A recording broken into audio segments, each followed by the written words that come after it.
нийтийн хамтын ажиллагааг дэмжих нийгмийн сайн сайхан үйлсийн төлөө зорин ажиллаж өдөөг 3 дахь жилийнхаа нүрийг үзэж байна.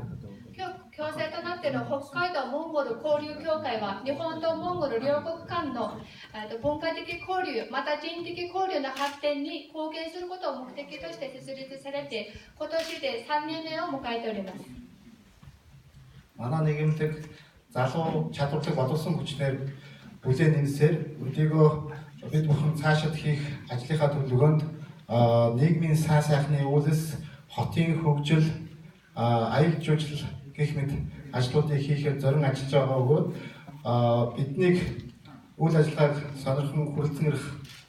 хүмүүст бид хувь хүн байгууллагад бидний үе таалга үргэлж нээлттэй байх болно. この協会は北海道在住のモンゴル人を中心に立ち上がっており、年々会員数も増加しています。モンゴルから来ている優秀な学生、若者、また人材がたくさん集まっているので、これから私たちは北海道とモンゴルの架け橋となっていくことを、またみんなで力を合わせてこの協会を運営していこうというふうに考えています。なのでこの協会の活動に興味ある方、また個人、または企業がいらっしゃいましたら、人を声かけていただければと思います。Эцэст нь хэлэхэд энэ үйл ажиллагааг хамтран зохион байгуулж байгаа Монголын хөх сарих нийгэмлэгийн хамт олон Саппоро дахь Монголын өргөмжлөлт консул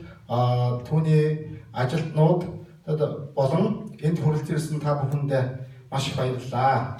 ありがとうございます。 今日のコンサート開催にあたりご支援ご協力いただきましたモンゴルの青い風の皆さん、また在札幌モンゴル名誉領事館の皆様、また今日お忙しい中ここにお越しいただいた皆様にお礼を申し上げたいと思います。ありがとうございました。